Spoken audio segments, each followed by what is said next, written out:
සම්මා සම්බුස්සන්නයි සුපින්නත් ඔබ සෑම සියලු දෙනාටම වාසනාවන්ත සුන්දර දවසක් ප්‍රාර්ථනා කරමින් අද දවසේත් ආරම්භ කරන්නට අවසරයි සද්ධර්ම ප්‍රභා ධර්ම සාකච්ඡාව. ඉතින් ඔබේ ඊටාම වටිනා කියන අදහස් යෝජනා ඒ වගේම ඇගයීම් සමග මේ වැඩසටහන ඉදිරියට කරගෙන යන්නට අපට මහත් ශක්තියක් ලැබෙනවා. ඒකට ඔබ සියලු දෙනාටම බොහෝම පිං. ඉතින් අද දවසේත් අපේ වැඩසටහන ඊටාම වටිනා කියන කරුණු කාරණා රසක් සමගින් සාකච්ඡා කරන්න බලාපොරොත්තු වෙනවා. අපි අද දවසෙත් මේ ඉන්න පරිශ්‍රය ඊටාම සුන්දර පරිශ්‍රයක්. වෙනදා වගේම බෙලියුල්ලොය සීල සමාහිත යෝගාශ්‍රම භූමියේ අද දවසෙත් අපි මේ වැඩසටහන සිදු කරන්නේ ඔබ වෙත ගෙනෙන්නේ. ඉතින් එහි නායක ස්වාමින්ද්‍රයන් වහන්සේ වන රිදී මාලියද්දී සුසන්ත ගෞරවනීය ස්වාමින් වහන්සේ නමස්කාර පූර්වක සිහිපත් කරනවා. උන්වහන්සේගේ අවසරයෙන් මේ වැඩසටහන ඊටාම සුන්දර පරිශ්‍රයක සිට ඔබ වෙත ගෙනෙන්නට අපට හැකියාව ලැබෙනවා. ඒ වගේම තමයි අපි වෙනදා වගේම මේ වැඩසටහනේ සාකච්ඡාව මෙහෙවන්නට ඉදිරියට රැගෙන යන්නට ඊටාම කරුණාවෙන් අපේ උනන්දුව මත ඊටාම උද්‍යෝගීශීලීව උන්වහන්සේ මේ වැඩසටහනට වැඩම කරවනවා. උන්වහන්සේගේ අනුශාසකත්වය, උන්වහන්සේගේ දේශන ශෛලිය නිසාම බොහෝ දෙනා උන්වහන්සේගේ දේශන ශ්‍රවණය කරන්නට ප්‍රියයි. අප වගේම නරඹන ඔබත් ශ්‍රවණය කරන ඔබත් ඊටාම ප්‍රියශීලී ලෙස උන්වහන්සේගේ දේශන අගය කරමින් නිරන්තරයෙන් බෞද්ධ නාලිකාව සමග එක්කාසු වෙනවා. ඉතින් අද දවසේ උන්වහන්සේ තාම ගෞරවයෙන් වැඩම කරවා ගන්නට යෙදුණා. බෙලියුල්ලොය සීල සමාහිත යෝගාශ්‍රම වාසී ත්‍රිපිටකාචාර්ය ත්‍රිපිටක විශාරද රාජකීය පඬිත පූජනීය බලංගොඩ රාජ ගෞරවනීය ස්වාමීන් වහන්සේ උන්වහන්සේව නමස්කාර පූර්වකව පිළිගන්නවා. අපසරය අපේ හාමුදුරනේ සාදු සාදු සාදු. කීසප්තියේ අපේ මහා නාම සූත්‍රය ඇසුරින් තාම වටිනා කියන කරුණු කාරණා රසක් දැන කියා ගන්නට යෙදුණා. ඉතින් අද දවසේ අපි යොදා ගන්නවා මජ්ක්‍ධිම නිකායේ මූල පණ්ණාසකේ මූල පරියාය වර්ගයේන සබ්බාසව සූත්‍රය. ඊටම වටිනා කරුණු රසක් අපට අද දවසේත් දැන කියා ගන්නට හැකියාව ලැබෙවි. විශේෂයෙන්ම බුදුරජාණන් වහන්සේ සවැත් නුවර ජේතවනාරාමයේ වැඩවසන සමයේ තමයි මේ සූත්‍රය දේශනා කරනු ලබන්නේ. අපේ හැමදෙරේ අවසරයි අපිට සබ්බාසව සූත්‍රය පිළිබඳව මුලින්ම කෙට හැඳින්වීමක් ඇතිව ඊතර වැඩසටහනේ සාකච්ඡාවට යොමු වෙන්නට. නමෝ තස්ස භගවතු අරහතු සම්මා සම්බුද්දස්ස නමෝ තස්ස භගවතු අරහතු සම්මා සම්බුද්දස්ස නමෝ තස්ස භගවතු අරහතු සම්මා සම්බුද්දස්ස. සියලු දෙනාටම තෙරුවන් සරණයි. පින්වත් කල්යාණ ඇතුළු මේ උතුම් ධර්ම සාකච්ඡාවට සවන් දෙන හැම දෙනාගේ ජීවිතවලට තෙරුවන් වහන්සේලාගේ අනන්ත ගුණානුභාව බලයෙන් සියලු සැනසීම වේවා කියලා මම පළමු කොට ආශිර්වාද කරනවා, ප්‍රාර්ථනා කරනවා. පින්වතුනි, අපි අද සද්ධර්ම ප්‍රභා ධර්ම සාකච්ඡාව තුළින් සාකච්ඡා කරන්නට බලාපොරොත්තු වන්නේ පින්වත් කල්යාණ සිහිපත් කරපු සබ්බාසව සූත්‍ර පරයාය පිළිබඳවයි. ඒ ධර්ම පරයාය අන්තර්ගත වන්නේ මජ්ක්‍ධිම නිකායේ පළමු පොත් වහන්සේගේ දෙවන සූත්‍රය ලෙස සමස්ත ශාසන ප්‍රතිපදාවේම නියෝජනයක් ලෙස මේ සබ්බාසව සූත්‍රය හඳුන්වන්නට පුළුවන්. බුදුරජාණන් වහන්සේ සාරා සංඛ්‍ය කල්පලක්ෂයක් පාරමී ධර්ම පුරලා යම්බඳු බලාපොරොත්තුවකින් ලුම්බිනී සල්වනයෙන් මිහිමත වැඩම කළසේක් නම් යම්බඳු අරමුණකින් එදා ඇසලපුන් පොහෝ දවසේ සුදුසඳ එළියේ මහා අභිනිෂ්ක්‍රමණය සිද්ධ කළා නම් යම්බඳු පිවිතුරු පැතුමකින් එදා වෙසක් පුන් පොහෝ දවසේ බෝධි මණ්ඩලයේ වෙත වැඩම කළා නම් යම්බඳු පිවිතුරු අරමුණකින් එදා ඉසිපතන මිගදායෙන් ඒ සදහම් අමා ගඟ මේ ලෝකයට ගලා එන්නට සැලැස්සුවා නම් යම්බඳු අරමුණකින් පුරා අවුරුදු 45ක් ඒ සදහම් වැසි වරුසා වස්සවල දෙවි මිනිසුන්ගේ හද సంతාන නිවා දැම්මනම් ආන්නේ අරමුණ ඒ අරමුණ මේ සූත්‍ර දේශනාව තුළ කුළු ගැන්වෙනවා. බුදුරජාණන් වහන්සේ දේශනා කළ නිවන් මඟ තථාගතයන් වහන්සේ වදාළ විසුද්ධි මාර්ගයේ විමුක්ති මාර්ගයේ මෙයයි කියා කියවෙන කාටත් තේරෙන තැනින් පටන් අරගෙන බොහොම ගැඹුරු අභ්‍යන්තරයක් වෙත ශ්‍රාවකයා ගෙන යනු ලබන සූත්‍රයක් තමයි මේ සබ්බාසව සූත්‍රය කියලා කියන්නේ. වචනාර්ථ වශයෙන් ගත්තොත් කල්යාණ සබ්බාසව කියලා කියන්නේ සියලු ආශ්‍රවයන් කියන අදහස. ආශ්‍රව කියන්නේ කෙලෙස් ධර්ම, අකුසල ධර්ම. තවත් ආකාරයකින් කිව්වොත් කාමාසව, භවආසව, දිඨාසව, අවිජ්ජාසව කියලා කොටස් හතරකට ඒ ආශ්‍රවයන් බෙදෙනවා. අපි ඒ ගැන ඉදිරියට සාකච්ඡා කරමු. මෙන්න මේ ආශ්‍රවයන් ප්‍රහාණය පිණිස ශ්‍රාවකයා කටයුතු කළ යුතු ආකාරයයි අද මේ සබ්බාසව සූත්‍රය තුලින් අපි සාකච්ඡා කරන්නේ. අපේ හැමදෙරෝනේ එම අන්තර්ගතය තුල කෙලෙස් ප්‍රහාණයට හේතු වන කරුණු 7ක් බුදුරජාණන් වහන්සේ විස්තර කරනවා. එයින් අපේ හැමදෙරෝනේ සෝවාන් මාර්ගදර්ශනයෙන් ප්‍රහාණය කළ යුතු කෙලෙස් පිළිබඳව උන්වහන්සේ ඊටාම පැහැදිලි කිරීමක් කරනවා. ඒ පිළිබඳව අපේ හැමදෙරෝ ප්‍රථමයෙන් දැන කියා ගන්නට කැමතියි. පින්වත් කල්යාණ මෙම සූත්‍ර දේශනාව තුළ සබ්බාසව සූත්‍ර දේශනාව තුළ බුදුරජාණන් වහන්සේ දේශනා කරනවා ජානතෝ අහම් භික්කවේ පස්සතෝ ආසවානං කයං වදාමි නෝ අජානතෝ නෝ අපස්සතෝ. ඊටත් මුලින්ම දේශනා කරන සබ්බාසව සංවර පරියායං වෝ භික්කවේ දේශෙස්සාමි තන් සුනාත සාධුකං මනසිකරෝත කියලා. එහෙමයි. මහණෙනි සියලු ආශ්‍රවයන් ප්‍රහාණය කරන ක්‍රමවේදය මවිසින් නුඹලාට දේශනා කරනවා. එය මනාව අසන්න, සිත්හි දරන්න, නුවණින් විමසන්න, වාචෝද්ගත කරන්න. ඒක තමයි භාග්‍යවතුන් වහන්සේගේ ඉස්සෙල්ලාම සිහිපත් කිරීම. ඉතින් එලෙසින් සිහිපත් කරලා ඉන් අනතුරුව තමයි බුදුරජාණන් වහන්සේ ඒ සියලු ආශ්‍රවයන් ප්‍රහාණය පිණිස අවශ්‍ය කරන ප්‍රතිපදාව මුලපටන් අග දක්වා ක්‍රමවේද 7ක් ඔස්සේ දේශනා කොට වදාරන්නේ. එහිදී බුදුරජාණන් වහන්සේ දේශනා කරනවා දැන් කෙලෙස් ප්‍රහාණය පිණිස පින්වත් කල්යාණ බුදුරජාණන් වහන්සේ අවස්ථා 4ක් දේශනා කරනවානේ. සෝවාන් මාර්ගයෙන්, සකදාගාමි මාර්ගයෙන්, අනාගාමි මාර්ගයෙන්, අරහත් මාර්ගයෙන් ප්‍රහාණය වීම. මේ අවස්ථා 4ෙන් තමයි සියලු කෙලෙසුන් භවයට දුකට මුල්වන සියලු ආශ්‍රවයන් ප්‍රහාණය වෙන්නේ. ඒ උදෙසාමයි තථාගතයන් වහන්සේ අමා ධර්මයේ දේශනා කළේ. එතකොට ඒ සතර මාර්ග ඥානයෙන් ඉතිරියක් නැතිව ප්‍රහාණය වන කෙලෙසුන් එසේ ප්‍රහාණය කිරීම පිණිස ශ්‍රාවකයාට අවශ්‍ය වෙනවා ප්‍රතිපදාවක්. ඒ ප්‍රතිපදාව තමයි මේ සූත්‍ර දේශනාව තුළ දේශනා කරන්නේ. දැන් අපි ගත්තොත් පළමු ක්‍රමවේදය නැත්තම් ක්‍රම 7න් පළවෙනි එක තමයි දස්සනේන පහතබ්බා ධම්මා කියලා. අවසාන ක්‍රමවේදය තමයි භාවනායේ පහතබ්බා ධම්මා කියන කාරණේ. එතකොට දස්සනේන පහතබ්බා ධම්මා කිව්වට පස්සේ සෝවාන් මාර්ග දර්ශනයෙන් ප්‍රහාණය කළ යුතු කෙලෙස් කැටියෙන් කිව්වොත්. භාවනායේ පහතබ්බා ධම්මා කිව්වාම මතු මාර්ග තුන එහෙම නැත්නම් සකදාගාමි ආදී සෙසු මාර්ගයන්ගෙන් ප්‍රහාණය කළ යුතු කෙලෙස්. එතකොට ඒ දෙකෙන් සමස්තයක් ලෙස සියලු කෙලෙසුන් ප්‍රහාණය වෙලා ශ්‍රාවකයා සංසාර දුකෙන් අත මිදෙනවා. හැබැයි ඒ උදෙසා අවශ්‍ය කරන ප්‍රතිපදාව කියන කාරණය තමයි මැද තියෙන ක්‍රමවේද පහෙන් බුදුරජාණන් වහන්සේ දේශනා කරන්නේ. ඊටාම පිවිතුරු ආකාරයෙන් මේ ටික කල්යාණ මේ කියා දෙන කරුණු ටික නැතුව කිසිම දවසක දුකෙන් නම් අත මිදෙන්න බෑ. එතකොට දැන් අපි සෝතාපන්න වෙන්න බලාපොරොත්තු වෙන ශ්‍රාවකයෝ සකදාගාමි අනාගාමි වෙලා මේ භව ගිමන නිමා කරගන්න බලාපොරොත්තු වෙන ශ්‍රාවකයෝ මේ කියන ආකාරයෙන් ජීවිතය සකසා ගන්නම වෙනවා. විශේෂයෙන් භික්ෂුන් වහන්සේලා. ඊයත් එහෙමයි. එතකොට අපි දෙපිරිසටම එකසේ සාමාන්‍ය ජීවිතය කොහොමද අපි ගත කරන්න ඕනේ කියන එක මේ සූත්‍රයෙන් කියවෙන්නේ. පැවිද්දෙකුගේ පැවිද්දා ගත කරන සාමාන්‍ය ජීවිතය කෙසේ ගත කළ යුතුද?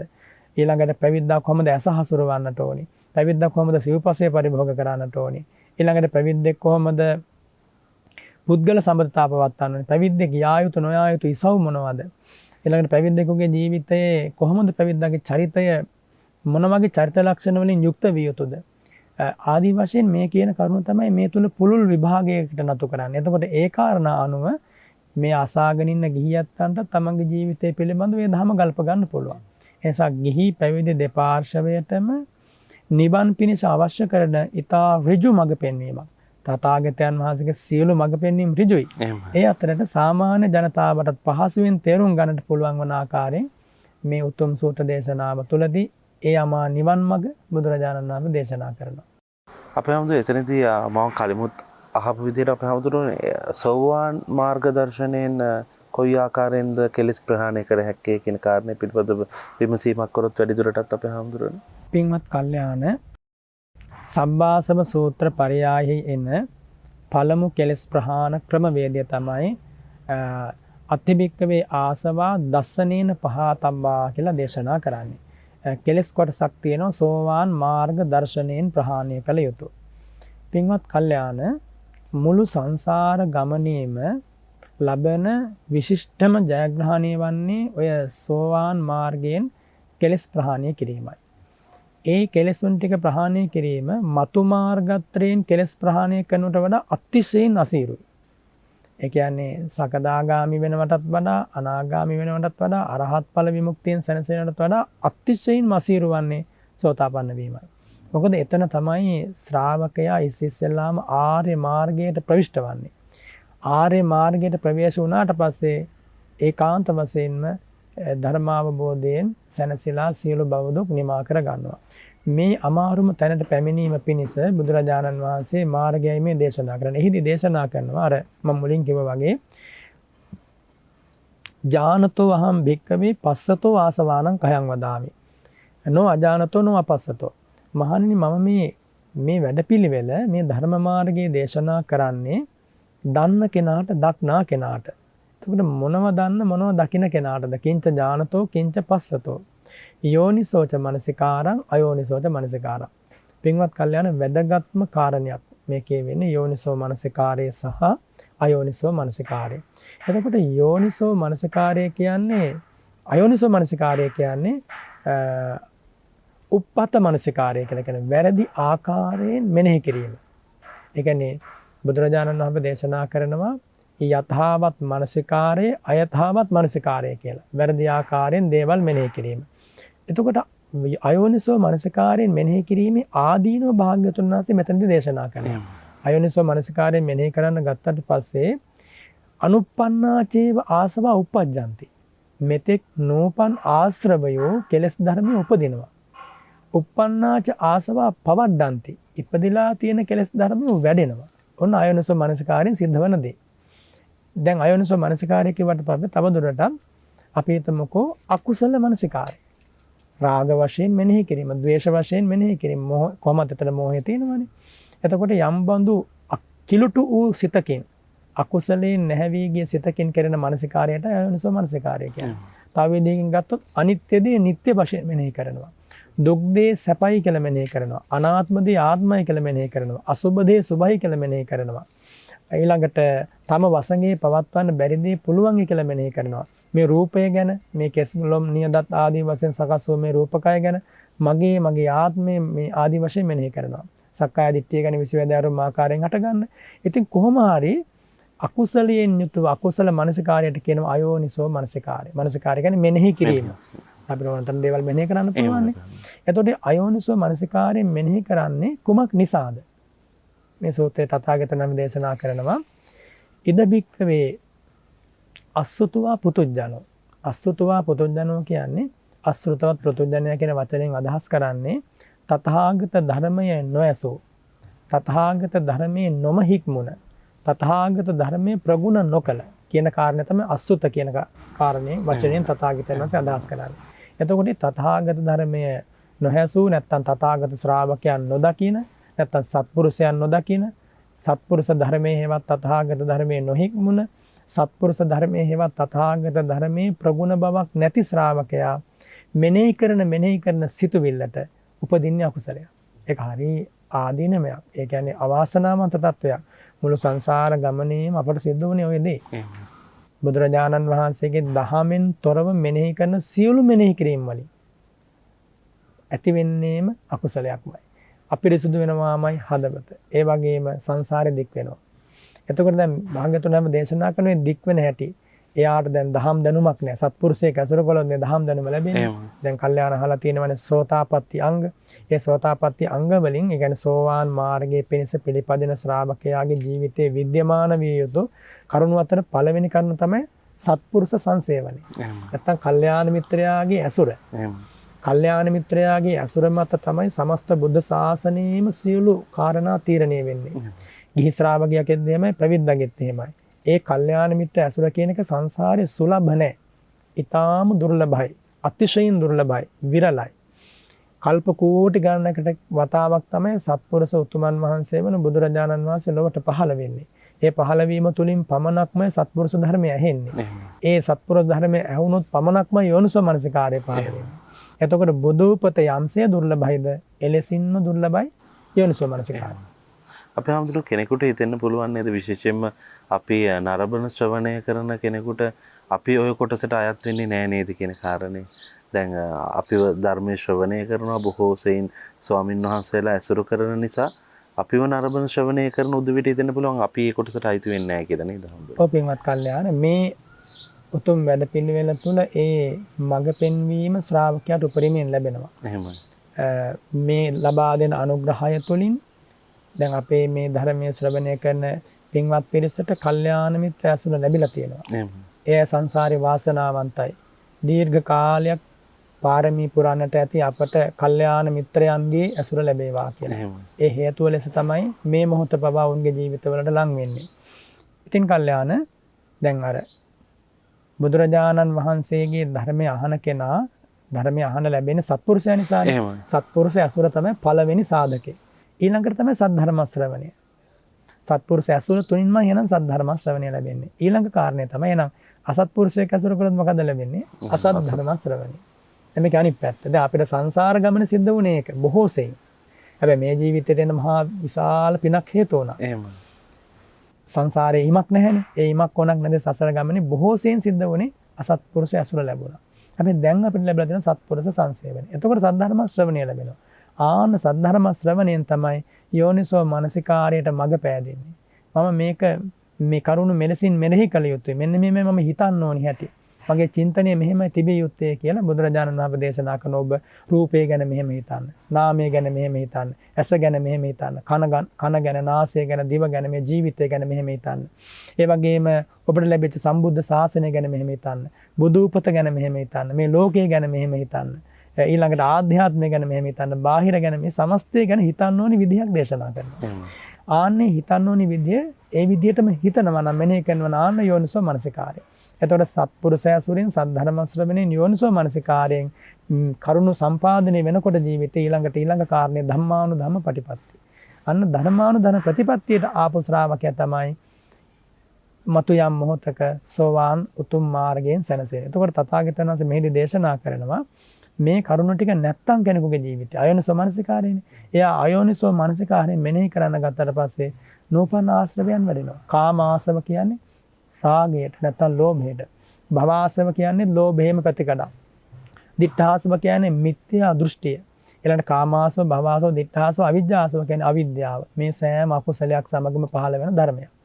එතකොට මෙන්න මේ කියන ලෝභ, දිට්ඨි, අවිජ්ජා කියන ධර්මතා තුන පහළ වෙනවා විවිධ මුහුණු වලින්. එහෙම. එතකොට මේ පහළ වෙන ආකාර තමයි මේ ලෝකේ ඕන තරම් මිත්‍යා දෘෂ්ටික ඉගැන්වීම් තියෙන්නේ. එහෙම.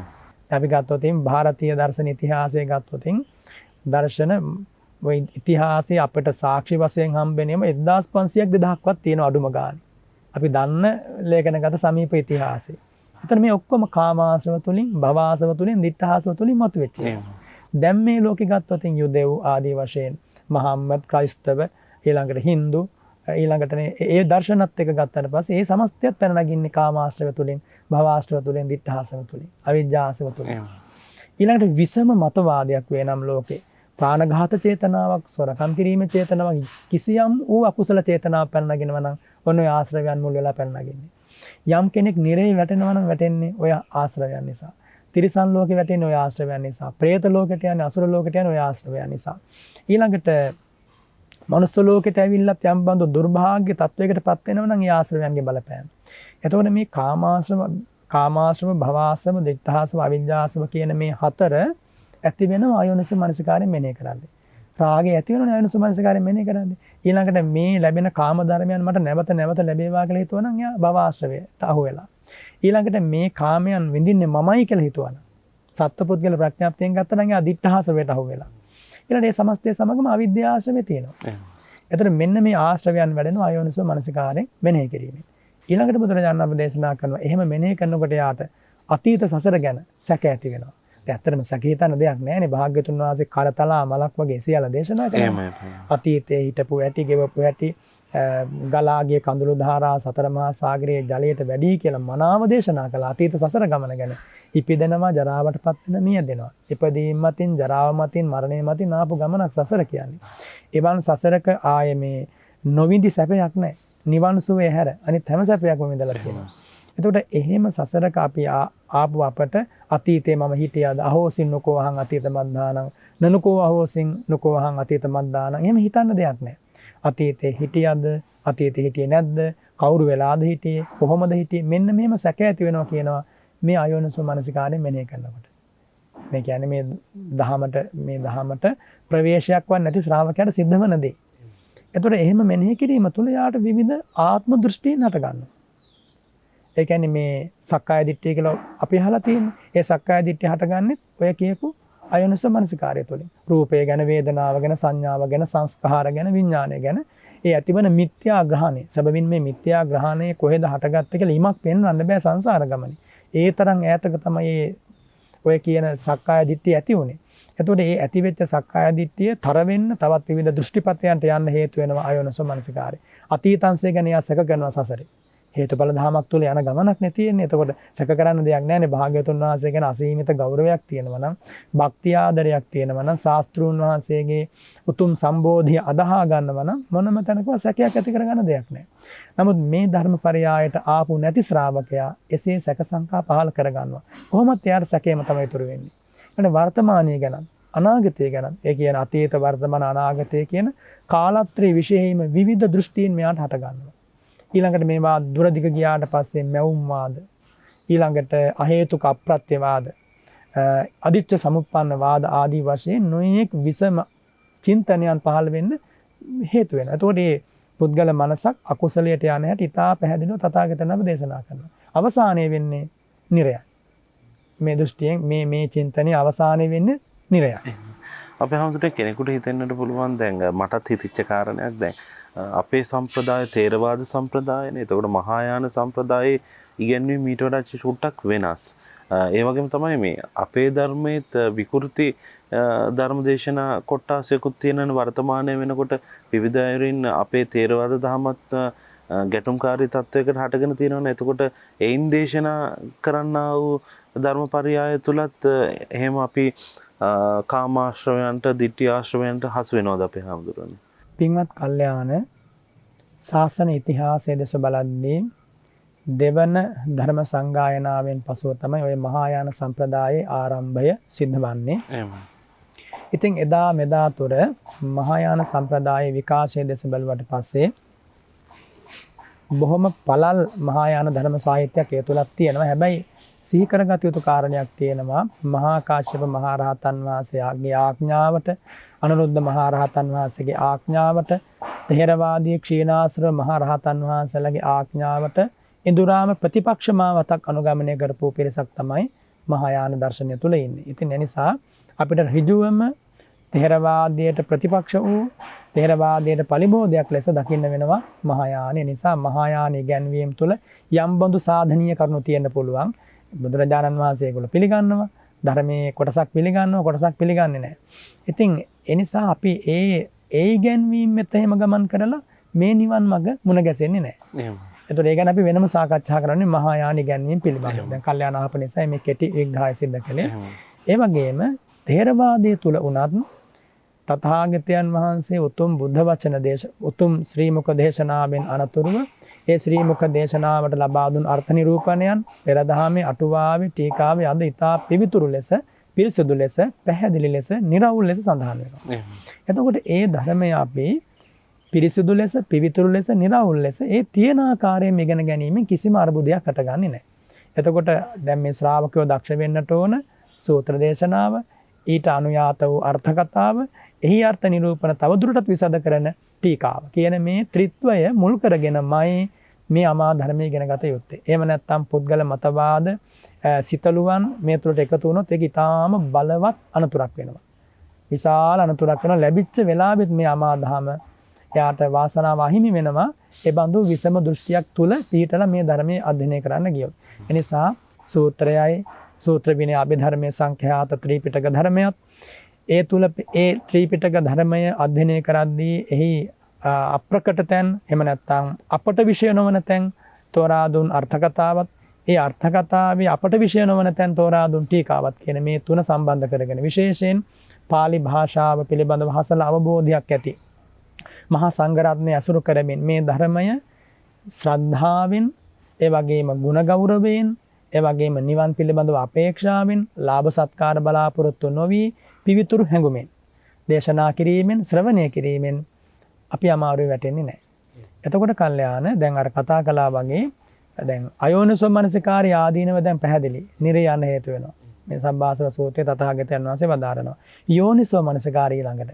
යෝනිසෝ මනසිකාරයෙන් මෙනෙහි කරනකොට බුදුරජාණන් වහන්සේ දේශනා කරනවා මේ මෙනෙහි කිරීම තුළ එයාට නූපන් කාමාශ්‍රව ඇති වෙන්නේ නැහැ. නැත්තම් නූපන් ලෝභය ඇති වෙන්නේ නැහැ. උපන් ලෝභය නැති වෙන්නේ මනසිකාරයෙන් හේතු වෙනවා. දැන් බුදුරජාණන් වහන්සේ ගැන සිහි කරනකොට නූපන් ලෝභයක් උපදින්නේ නැහැ. උපන් ලෝභය නැත්තර නැති වෙනවා. බුදුරජාණන් වහන්සේ ගැන මෙනෙහි කිරීම යෝනිසෝ මනසිකාරයයි. ඒ ධර්මයේ ගැන මෙනෙහි කිරීම යෝනිසෝ මනසිකාරයයි. මේ කියා දෙන බණපද ගැන දැන් මේ මොහොතේ ශ්‍රාවකයා මෙනෙහි කරන කියන්නේ යෝනිසෝ මනසිකාරයයි. ඒතර යෝනිසෝ මනසිකාරයේ තියෙන මහත්ම ආශිර්වාදය නූපන් අකුසල් උපදින්නේ නැහැ. එතන තමයි අපි නැති කර ගන්න ඕනේ තැන. ඊළඟට උපන් අකුසල් ටික යටපත් කර ගන්නවා. ඊළඟට නූපන් කුසල් උපදවා ගනිමින් උපන් කුසල් සංවර්ධනය කර ගන්නවා.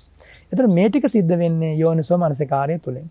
ඉතින් භාග්‍යවතුන් වහන්සේ දේශනා කරනවා යෝනිසෝ මනසිකාරයෙන් ඉන්න ශ්‍රාවකයාට ඒ සඳහා හේතු වෙන්නේ මොකක්ද? අන්න අර සෝතාපට්ටි අංග. එයා සත්පුරුෂයාම යසුරු කරන්නේ. සද්ධර්මයමයි ශ්‍රවණය කරන්නේ. යෝනිසෝ මනසිකාරයෙන්මයි කල් ගෙවන්නේ. ධර්මානුධර්ම ප්‍රතිපත්ති වලට පේවිලා කල් ගෙවනවා. මොනවද ධර්මානුධර්ම ප්‍රතිපත්ති කියන්නේ? අපේ ඔය ශ්‍රාවකයෝ පිවිතුරු හදවතින් පූජා කරන දානය. ධර්මානුධර්ම ප්‍රතිපදාවක්. ආරක්ෂා කරන සීලය ධර්මානුධර්ම ප්‍රතිපදාවක්. රකින්න පුරන හැම ගුණයක්ම ධර්මානුධර්ම ප්‍රතිපදාවක්. එතකොට අපිට අද වගේ යුගයක සෑම සිතුවිල්ලකටම කුසල් පිටුවිල්ලක් බවට පත් කර ගන්න වාසනාව තියෙනවා. භාග්‍ය තියෙනවා. හිමිකම තියෙනවා. උරුමය තියෙනවා. එතකොට යෝනිසෝ මනසිකාරයෙන් මෙනෙහි කිරීම තුළින් ලැබෙන වටිනාම ලාභය තමයි අර කියපු කාමාශ්‍රවයන් ප්‍රහාණය කරන්න යාට මඟ පෑදෙනවා. භවආශ්‍රවයන්, දිඨාශ්‍රවයන්, අවිජ්ජාශ්‍රවයන් යටපත් කරන මොහතක ප්‍රහාණය කරන්නටම මඟ පෑදෙනවා. එතකොට තථාගතයන් වහන්සේ දේශනා කරනවා එහෙම මෙනෙහි කරගෙන යන ශ්‍රාවකයාට ඒ යෝනිසෝ මනසිකාරය තුළින් වැටෙනවා ඉදන් දුක්ඛන්ති පජානාති. මෙන්න මේක තමයි තථාගතයන් වහන්සේ වදාළ දුක්ඛාරය සත්‍ය කියලා අවබෝධ වෙනවා. දැන් යෝනිසෝ මනසිකාරයෙන් දේවල් දිහා බැලුවේ ධර්මය ඉගෙන ගත්තේ. ඒ වගේම වැරදි හොයන්න නෙමෙයි, අඩුපාඩු හොයන්න නෙමෙයි. මට නිවන් සුවයෙන් සැනසෙන්න මේ අමා ධර්ම හේතු වේවා. ශ්‍රාවකයාගේ තියෙන්න ඕන ගුණයක්. ධර්මයේ අසන්නට ඕන, ධර්මයේ සිත්හිය දරන්නට ඕන, මාන්නයේ පිණිස නෙමෙයි, වාදයේ පිණිස නෙමෙයි, දෘෂ්ටිහින් පිණිස නෙමෙයි, බහුශ්‍රත වෙන්න ඕනි මම ලෝකයට උගතෙක් වෙන්න ඕනි කියන බලාපොරොත්තු වෙන්නේ නෙමෙයි. බහුශ්‍රත භාවයේ ශ්‍රේෂ්ඨයි. නිස්සරණයේ පිණිස පවතින බහුශ්‍රත භාවය. එතකොට භාග්‍යවතුන් වහන්සේ දේශනා කළ ආකාරයෙන්ම හදපිරිස් ශ්‍රද්ධාවෙන් යුක්තව මේ ශාසනයට පැමිණිච්ච ශ්‍රාවකයාට ඉස්සෙල්ලාම යෝනිසෝ මනසිකාරය මුල් කරගෙන ඔය කියන ආශ්‍රව ධර්මයන්, කෙලෙස් ධර්මයන්, අකුසල ධර්මයන් යටපත් කිරීමේ පුහුණුව ලැබෙනවා. ආන්නේ පුහුණුව තුලින් දුක ගැන විමසනවා. දුකට හේතුව ගැන විමසනවා. දුක්ඛ නිරෝධය ගැන විමසනවා. නිරෝධගාමිනී උපාය ගැන විමසනවා. පත මනසිකාරය, න උප්පත මනසිකාරය. ඒ කියන්නේ නියම නිවන් මඟ මෙනෙහි කරනවා. මෙනෙහි කරන්නේ කියා දීපු දේ අනුවමයි. හිතන දේවල් නෙමෙයි කිසිම තැනක මෙනෙහි කරන්නේ නැහැ. තමන්ට දැනෙන විදිහට එහෙම නෙමෙයි. තථාගතයන් වහන්සේ වදාළ ආකාරයෙන්ම මනසිකාරය ඉස්සරහට අරන් යනවා. අපි යන්නේ නොගිය විරෝ දිශාවකට. මින් පෙර සසර ගමනේ පා නොතැබූ ඉසව්වකටයි මේ පා තබන්නේ. ලෝකෝත්තර භූමියටයි. සංසාරණේ සිද්ධ වුණේ සංසාර ගමනේම ලෞකිකත්වයේ තුල. ඉතින් ඒ නිසා ඒ ලෝකෝත්තර භූමියට ගමන් කරන මාවතේදී භාග්‍යවතුන් වහන්සේ දේශනා කරනවා මෙලෙසින් මෙනෙහි කරනකොට යාට අවස්ථාවක් එනවා චතුරාර්ය සත්‍ය අවබෝධ වෙන. ඉස්සෙල්ලාම චතුරාර්ය සත්‍ය අවබෝධ වන අවස්ථාව එතෙන්දී කියනවා සක්කාය දිට්ඨිය නැමැති ක්ලේශයත්, විචිකිච්ඡාව නැමැති ක්ලේශයක්, සීලබ්බත පරාමාස කියන මෙන්න මේ ක්ලේශයත් කියන මේ ධර්මතා තුන ඉතිරියක් නැතිව ප්‍රහාණය වෙනවා යෝනිසෝ මනසිකාරයෙන් පිළිපැද්දට පස්සේ. ඒක තමයි මේ සෝවාන් මාර්ග දර්ශනෙන් ප්‍රහාණය කළ යුතු කෙලෙස් කියලා තථාගතයන් අප දේශනා කරන්නේ. සක්කාය දිට්ඨිය කියන්නේ පින්වත් කල්යාණ රූපය සම්බන්ධයෙන් ආකාර 4කින් වේදනා ආදී සසු ස්කන්ධ සම්බන්ධයෙන් ආකාර 4 බැගින් ඇතිවන විසිවැදෑරුම් ආත්ම දෘෂ්ටිය. මමය මගේ කියන ආත්ම මූලික හැඟීම. රූපම් මම ආදී වශයෙන් රූපය තමයි රූපය මගේ රූපය මගේ රූපය තුල තමයි මම ඉන්නේ මා තුල තමයි රූපය තියෙන්නේ ආදී වශයෙන් ඇති වෙන දෘෂ්ටිය. කොයි විදියට හටගත්තත් හටගන්නේ සක්කාය දිට්ඨිය. එතකොට මෙන්න මේ සක්කාය දිට්ඨිය නැති වෙනවා. ඔන්න යෝනිසෝ මනසිකාරයෙන් මෙනෙහි කිරීම තුලින්. එතකොට සක්කාය දිට්ඨිය නැති වෙනකොටම තවත් ධර්ම ස්වභාවයක් නැති වෙනවා විචිකිත්සාව. බුද්ධේ කාංකති ධම්මේ කාංකති සංඝේ කාංකති ආදී වශයෙන් තෙරුවන් වහන්සේලා පිළිබඳව අප්‍රමාණ හදපිරි ගෞරවයක් ඇති වෙනවා. මහා පොළොව වෙනස් වුණත් ඉරහඳ තාරකා පුපුරලා ගියත් ඒ ශ්‍රද්ධාව වෙනස් වෙන්නේ නැහැ. ඒ සක්කාය දිට්ඨිය නැතිවීම තුළ ඇතිවන ශ්‍රද්ධාව. සක්කාය දිට්ඨිය තියෙනකන් එහෙම ශ්‍රද්ධාවක් පිටන්නේ නැහැ. අනිත් පැත්තේ ආදීන. වෙනස් වෙන්න පුළුවන් ඕනම වෙලාවක ඒ ශ්‍රද්ධාව. මේ කියන සක්කාය දිට්ඨිය ප්‍රහාණය වීම තුළ විචිකිත්සාව කොහොමද ප්‍රහාණය වෙනවා? ඒ විචිකිත්සාව නැතිවීමෙන් එයාට සීලබ්බත පරාමාසයන් කොහොමද නැති වෙනවා? ඒ කියන්නේ අන්‍ය වූ ශාස්ත්‍රූවරයෙකු වෙත ගමන් කරන්නේ නැහැ. අන්‍ය වූ ශාස්ත්‍රූවරයෙක් හොයාගෙන යන්නේ නැහැ මොනම හේතුවකින්ම. ජීවිතය තුරාවට යන්නෙම නැහැ. ඔබට මතක ඇති කල්යාණ අර ඒ කාලේ සූරම්බට්ට නැමැති උපාසකතුමා වෙත මාරයා පැමිණිච්ච කතාව. ඉතින් ඒ සූරම්බට්ට කියන්නේ බොහෝ කාලයක් නොමග ගියපු කෙනෙක්. අන්තිමට තථාගතයන් වහන්සේ සරණ ගියා. සෝතාපන්න මාර්ගයෙන් ආර්ය ශ්‍රාවකෙක් බවට පත් වුණා. ඒ කියන්නේ මේ දස්සනේන පහතබ්බා කියන මේ අවස්ථාව ඔහුගේ ජීවිතේට උදා වුණා. සක්කාය දිට්ඨිය නැති වෙලා, සීලබ්බත පරාමාස නැති වෙලා, සීලබ්බත පරාමාස කියන්නේ වෙන ශාස්ත්‍රවරයෙක් දෙසා යෑම හෝ එහෙම නැත්නම් විවිධ විසම තපෝක්‍රම අනුගමනය කිරීමෙන් අයින් වෙනවා. ඉතින් ඒ සීලබ්බත පරාමාස කියන්නේ තපෝක්‍රම විවිධ විසම තපෝක්‍රම ඒ වගේ අයින් වෙලා යනවා. ඉතින් එදා ඒ උපාසකතුමා සෝතාපන්න වුණාට පස්සේ බලන්න මායයටවත් හොල්ලන්න බැරි වුණා ඒ ශ්‍රද්ධාව. ආය කිසිම කෙනෙකුට හොල්ලන්න බෑ. අන්න එතෙන්ට ආවට පස්සේ අපි සංසාර ගමනම දිනුවා වගේ. එතෙන්ට ආවට පස්සේ මේ සියලු දුක් නිමා වෙනවා. එතනින් එහාට කොහොමත් භව ගමන උපරිමොනොත් ආත්ම භාව 7 එතනින් එහාට යන්නේ නැහැ. නතේ භවං අට්ඨමං ආදියන්ති. ඉතින් ආන්නේ අවස්ථාව තමයි පින්වත් කල්යාණ මේ සෝවාන් මාර්ග දර්ශනයෙන් ප්‍රහාණය කළ යුතු කෙලෙස් ඒවත් අත්තිබික්කවේ ආස්වාද දස්සනේන පහතබ්බා කියලා දේශනා කරන්නේ. එහෙමයි. ඉතින් මේ තුල තවත් ගැඹුරු විග්‍රහයන් තියෙනවා මේ. නමුත් අපි ශ්‍රාවකයන්ට තේරෙන මට්ටමට මේ විදිහට කතා කළේ. අපේ හැමෝටම කෙනෙකුට හිතෙන්න පුළුවන් දැන් අර අපි බොහෝ සෙයින් පහුගිය කාල සීමාව තුළ දැක්කම අපේ හැමෝටම මේ සෝවාන් වීමේ පාඨමාලා හිටන් තියෙනවා. ඉතින් ඒ නිසා මේ ඒ මාර්ගය කරා යන ගමනේදී එහෙම තව කෙනෙකුට සෝවාන් ඵලය ලබා දීමේ හැකියාව තිබෙනවද? එහෙමත් නැත්නම් තව කෙනෙකුට හිතෙන්න පුළුවන් අපේ හැමෝටම මේ මම සෝවාන් වුණා කියලා කොහොමද දැනගන්නේ වගේ කාරණයක්. එහෙමත් නැත්නම් මේ මාර්ගයට මම පිවිසියා කියලා දැනගන්න ක්‍රමවේදයක් තියෙනවද? එහෙම නැත්නම් අපිට කවුරු හරි දිහා බලලා මෙයා සෝවාන් වෙලා නේද ඉන්නේ කියලා වගේ කාරණා හිතෙන්නට පුළුවන් අපේ හැමෝටම. හරිම ප්‍රාථමික කොටසක් තමයි එහෙම හිතන්නේ. නමුත් අපේ හැමෝටම ඒකට විසඳුමක් විදිහට අපට කොයි වගේ උදාහරණයක්ද සපයන්න පුළුවන්? පින්වත් කල්යාණ වචන කිහිපයකින් කිව්වොත් යම් කිසි කෙනෙක් සෝතාපන්න වුණාට පස්සේ එයාට කිසිම දාක කාගෙන්වත් තහවුරු වීමක් අවශ්‍ය වෙන්නේ නැහැ. එහෙමයි. එයා යම් කිසි කෙනෙක් සෝතාපන්න වුණාට පස්සේ මම සෝතාපන්නද කියන සැකේ විතරක් එයාට ඇති වෙන්නේ නැහැ. ඇති වෙන්නේ නැත්නම් කිසිම වෙන ප්‍රශ්නයක් නැහැ. කාගෙන්වත් විමසන්න ඕන නැහැ. තහවුරු කිරීම අවශ්‍ය නැහැ. මම සෝතාපන්නද නැද්ද දන්නේ නැහැ. එහෙම කතා ඇති වෙන්නේ නැහැ. මොකද සෝතාපන්න වෙනවා කියන්නේ සතිය, සමාධිය, ප්‍රඥාව දියුණු වන අවස්ථාවක්. ඒකට සතිය දියුණු වෙච්ච කෙනෙකුට සිහි මුලාවක් ඇති වෙන්න පුළුවන්ද? ඒ ලැබුව අත්දැකීම් පිළිබඳව. ඊළඟට සක්කාය දිට්ඨිය නැති වුණාම, විචිකිත්සාව නැති වුණාම, සීලබ්බත පරාමාසය නැති වුණාම ඒ සෝවාන් මාර්ගයට පැමිණිච්ච ශ්‍රාවකයාට ඊළඟට පුළුවන් සෝවාන් ඵල සමවතට ඒ සමවදින්න. එතකොට ඒ සුවය යාට ලැබෙනවා. එතකොට එහෙම සුවයක් ලැබෙනකොට ඔය කියන කාංක්ෂා හටගන්නේ නැහැ. එතකොට එහෙම සැකයක් ඇති වෙනවා නම් ඇති වෙන්නේම ධර්ම මාර්ගයේ උණුසුමවත් ලැබූ තැනක තමයි. ඉතින් අපි මේ කාරණේ එතෙන්ද සිහිපත් කර ගන්නට ඕනි. අනිත් එක තමයි කිසිම මොහොතක ඉක්මන් වෙන්න හොඳ නැහැ. මේ ධර්මයේ පුරුදු කරගෙන යද්දී අපට වැදගත් වෙන්නේ ප්‍රතිපදාවේ මම පිහිටා සිටිනවාද කියලා හැරී බැලීම පමණයි. හැම වෙලාවකම මගේ සීලය පිරිසිදුයිද? ඔන්න බලන්න ඕනි විදිය සෝතාපන්න වෙන්න බලාපොරොත්තු වෙන කෙනා මගේ සීලය පිරිසිදුයිද? පිරිසිදුයි නම් සතුටටපත් වෙන්න පුළුවන්. ඒ වගේම මම යෝනිසෝ මනසිකාරයෙන් ගත කරනවාද? ඒ වගේම නූපන් අකුසල් නූපදවා ගන්න මම වැඩ කරනවාද? උපන් අකුසල් යටපත් වෙනවද ජීවිතේ? ආන්නේ ටික හොඳට බල ජීවත් වෙන්න. එතකොට කවදා හෝ දවසක මේ උතුම් මොහොත ජීවිතේට පැමිණෙනවා. ඒ විශ්වාසය තියාගන්න ඕනේ. එහෙමයි. ඒ විශ්වාසය තියාගන්නත් ඕනේ. කඩිමුඩියේ තකහණියේ එහෙම කරන්න යන්නත් හොඳ නැහැ. එහෙම කරන්නත් බෑ සැබවින්ම. අපි මේ ජීවිතේ යම් බඳු උපරිම වීරියක් ගන්නකොට ඒ වීරිය මල්පල ගැන්වෙන්න සංසාරයෙන් ගෙන ආපු පාරමී ශක්තියකුත් ඕන වෙනවා. ওই දෙක එකට ගැලපෙච්ච දවසට තමයි මේ සංසාර ගමනේ ඇවිදගෙන ආපු කෙනෙක් සෝතාපන්න භාවයට පත් වෙන්නේ. සෝවාන් ආර්ය ශ්‍රාවකෙක් බවට පත් වෙන්නේ. ඒ ආර්ය ශ්‍රාවකයේ භාවයට පත් වුණාට පස්සේ ලෝභ ඇතිතා ගුණය හදවතේ පිහිටනවා. එතන තරංගයක් නැහැ, වාදයක් නැහැ, විවාදයක් නැහැ, පද අල්ල ගන්න ඕනේ. ඒ වගේම ඔවුනොවුන්ට බැන ගන්න අවශ්‍ය නැහැ. මමයි හරි ඔබයි වැරදි කියලා එහෙම කියාගෙන වාද ප්‍රතිවාද හටගන්නේ නැහැ. ඒ වගේම අසංවර අශ්ලීල හැසිරීම මතු වෙන්නේ නැහැ. ඒ වගේම නපුරු නරක ආවේගශීලී ප්‍රකාශ මතු වෙන්නේ නැහැ. ඊළඟට අසමගියට තුරු දෙන දේවල් කතා වෙන්නේ නැහැ. ඊළඟට ලැබෙන දෙයකින් සතුටු වෙනවා. ඒ වගේම අතෘප්තිකරව දේවල් පස්සේ අනවශ්‍ය මහා තකහණියකින් හඹාගෙන යන්නේ නැහැ. මොනහතින් බැලුවත් සාන්ත සුන්දර ජීවිතයක්. හරියට කැළතෙන්න නම් කැළතුණාට පස්සේ බොර වෙන්න නම් රොම්මඩ තියෙන්නට ඕනේ. රොම්මඩ නැත්තම් බොර වෙන්නේ නැහැ. ආන්නේ වගේ මේ සෝතාපන්න භාවයේ නැත්නම් සෝවාන් ආර්ය ශ්‍රාවකයා කියන්නේ ඒ තරම්ම නිවිච්ච කෙනෙක්. ජීවිතය ඕනම මොහොතක තථාගතයන් වහන්සේ වෙනුවෙන් අත්හරින සෝදානම්. හැබැයි අත්හැරීම තුළ තව කෙනෙකු සමග කරන ද්වේෂයක් හෝ පටිඝයක් හෝ පරිගැනීමක් නෙවෙයි.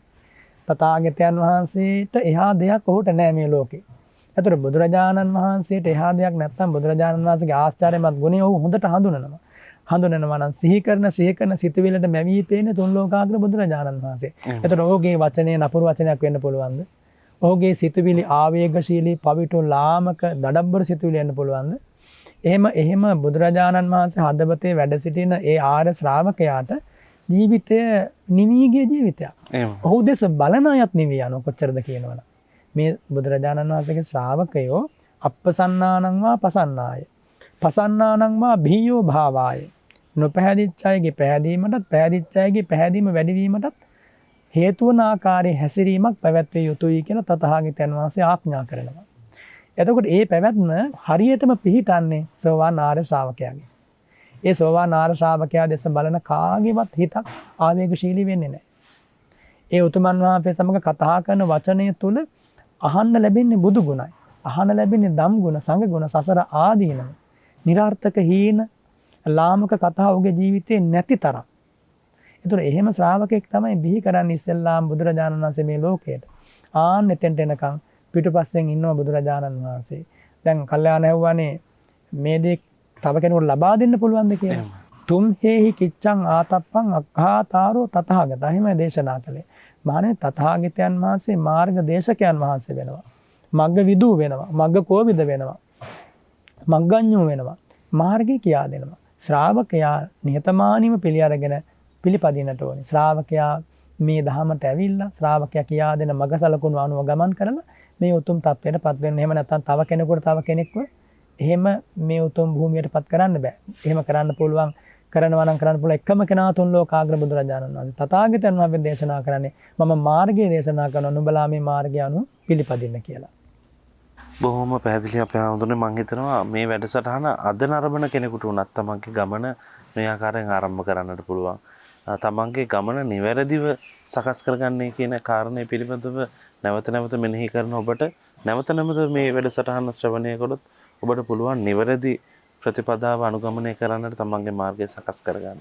බෞද්ධයන් විදිහට සැබවින්ම අපේ හාමුදුරුවෝ දේශනා කරා වගේ අපි හරි වාසනාවන්තයි.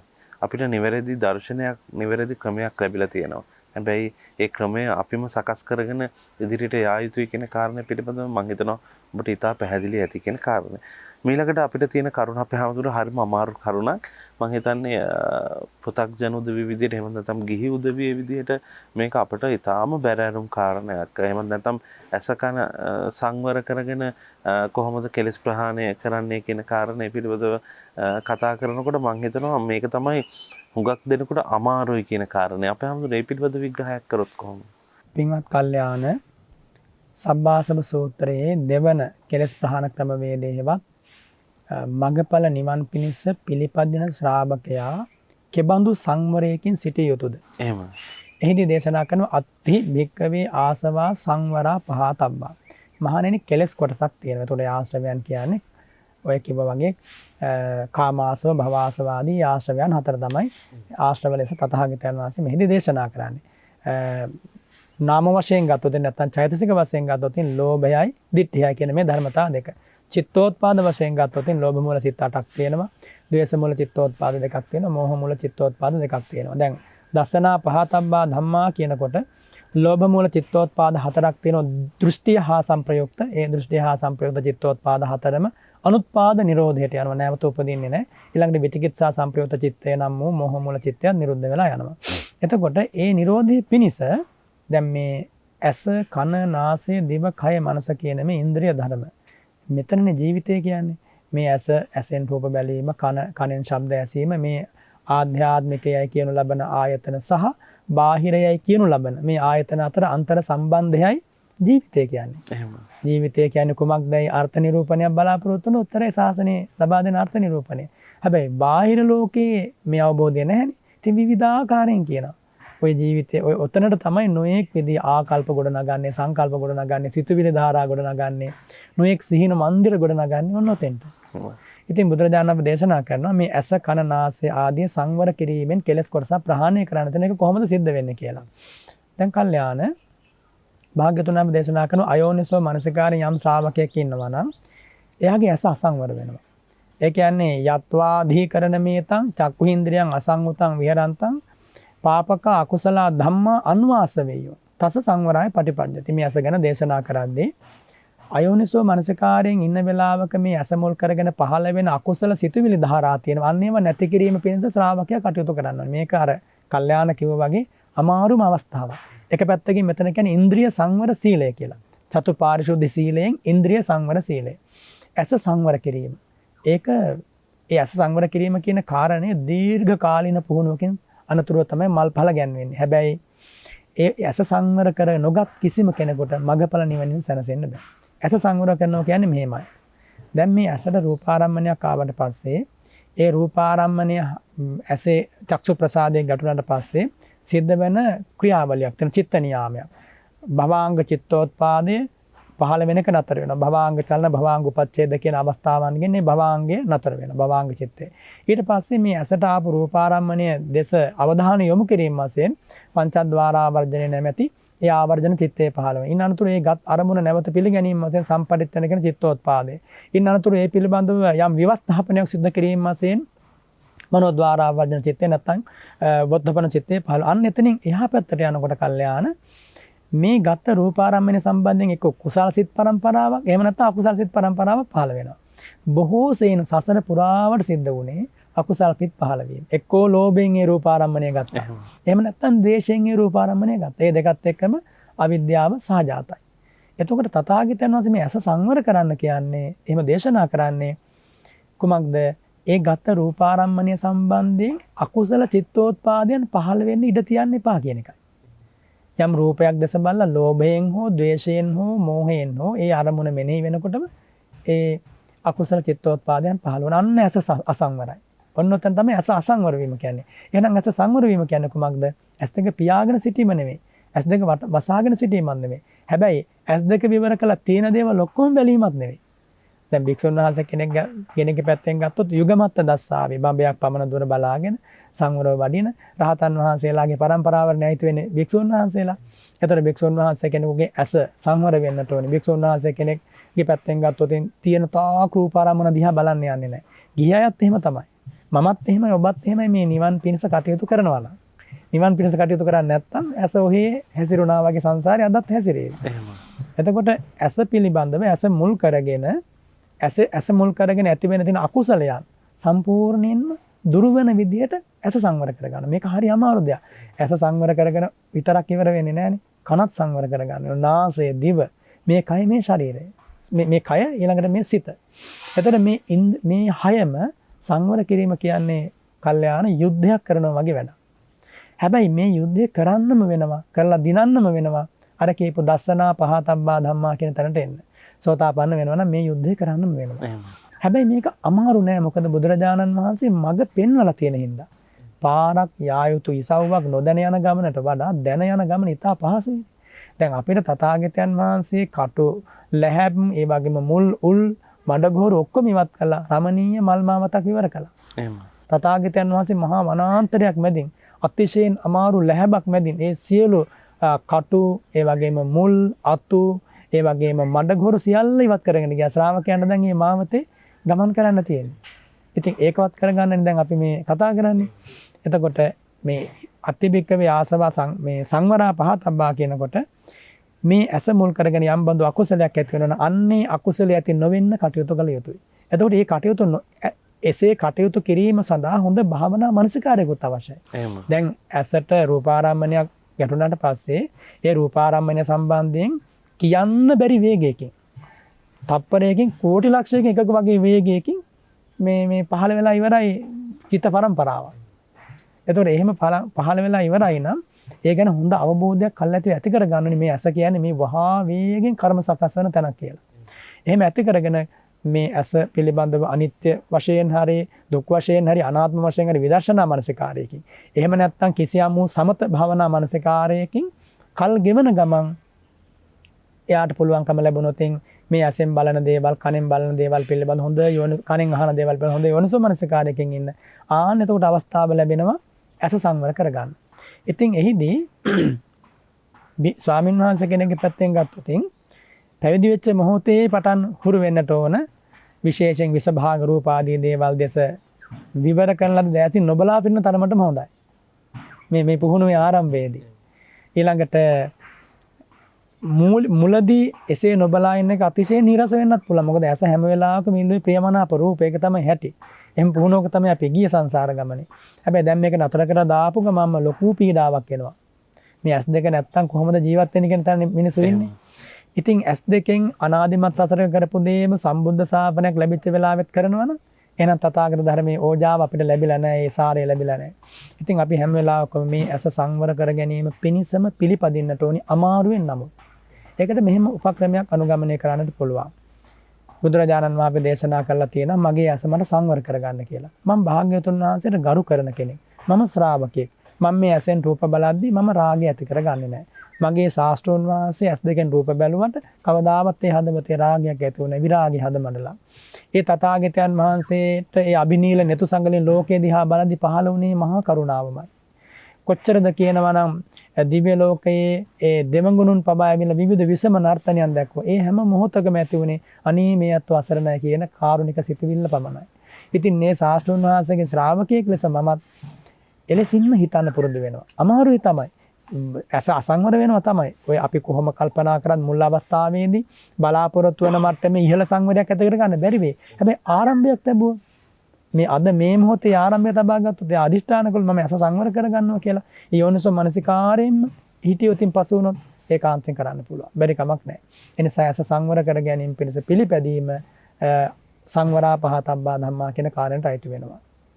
මම හිතන්නේ ඔබට ඊටාම මනාකොට පැහැදිලි වෙන්නට ඇති කොයි ආකාරයෙන්ද අපි මේ ඇස සංවර කරගන්නේ කියන කාරණේ. ඉතින් මේ පිළිබඳව තව දුරට විග්‍රහ කරගන්න අපට අද වෙන්නලා තියෙන කාලේ ප්‍රමාණවත් නැති වෙනවා. ඒ නිසා අපි ලබන සතියේ ඒ සම්බන්ධයෙන් තව දුරටත් විග්‍රහකයේ දෙන්නටත් මේ ඉන්ද්‍රියන් සංවරය තුළින් කොයි ආකාරයෙන්ද කෙලෙස් ප්‍රහාණය කරගන්නේ කියන කාරණේ පිළිබඳව තව දුරටත් අපි ලබන සතියේ කතා කරන්න බලාපොරොත්තු වෙනවා. අපි තාම ගෞරවණීය ස්වාමීන් වහන්සේට ආරාධනා කරනවා අද දවසේ පින්වන්ත දායකත්වය ලබාගත් සුපින්නතුන් හට පුණ්‍ය අනුමෝදනා සිදු කරන්නට. අද මේ උතුම් සද්ධර්ම ප්‍රභා ධර්ම සාකච්ඡාව සඳහා පින්බර දායකත්වය දරමින් කටයුතු කරන්නේ ගාල්ලේ කලහේ වංචාවල පදිංචි ටීබී ලියනගේ ගුරුමෑණියන් අතුළු පවුලේ සියලු දෙනාම අරමුණ ලෙස සඳහන් කරලා තියෙන 89 වන ජන්මදිනය සමරන ටීබී ලියනගේ විශ්‍රාමික ගුරුමෑණියන්ට ආශිර්වාද ලබා ගැනීම ඒ වගේම සුජීවත්ව සිටින ලිලානී දුව නැත්නම් ලිලානී නානායක්කාර දියණියට සහ බෑනාවන අජිත් සමරසිංහ මහත්මයාට ආශිර්වාද කරනසෙත් ප්‍රාර්ථනා කරනවා. මුණුපුරාවන නදුල අමරසිංහ සහ නවෝදය අමරසිංහ දෙපළටත් ඒ වගේම පුතණුවන් වන එම්.කේ. මනෝජ් නානායක්කාර හා ලේලි චාමිනී ගමගේ ඒ පින්වත් පිරිසටත් මුණුපුරන් දෙදෙනාත් ඒ වගේම නානායක්කාර මිනිබිරිය දෙනෙති නානායක්කාර කියන මේ පින්වත් පිරිසට ආශිර්වාද කරනවා. මෙලොවට පරලොවට සැනසීම උදාපත් වේවා කියලා. ඒ වගේම මීට වසර 11කට පෙර මිය ගිය ස්වාමි පුරුෂයා වන MKB නානායක්කාර මහත්මයාට පින් අනුමෝදන් කරන්න බලාපොරොත්තු වෙනවා. මීට වසර 30කට පමණ පෙර මිය ගිය KK පෞස්තිනා හාමි මෑණියන් හා මිය ගිය සහෝදර සහෝදරයන් හැම දෙනාටම පින් අනුමෝදන් කරනවා. වසර 2කට පෙර මිය ගිය YBR ජයවර්ධන ගුරු මෑණියන් හා අයිසෙක් අමරසිංහ මහත්මයාට පින් අනුමෝදන් කරනවා. ඒ වගේම අපවත් වී වදාළ ඒ අතිපූජනීය ධරණාගම කුසල ධම්ම ලොකු ස්වාමින් වහන්සේට පින් අනුමෝදන් කරමින් ඒ පින්වත් පිරිස බොහොම සත්පුරුෂ චේතනා සිත්හි තබාගෙනයි අද මේ උතුම් ධර්ම සාකච්ඡාව ධර්ම දානයක් ලෙස බොහෝ දෙනාට ඇසෙන්නට සලස්වන්නේ. ඉතින් මේ පින්බර ධර්ම දානමේ පින් බලයෙන් ඒ අත්ව බලාපොරොත්තු වන සියලු ප්‍රාර්ථනා සිතුම් පැතුම් පුරපස මෝරණ සඳ මඩලක් වගේ ඉෂ්ට වේවා කියලා ආශිර්වාද කරමින් අපි ගාථා සජ්ජායනා කරලා පින් අනුමෝදන් කරනවා.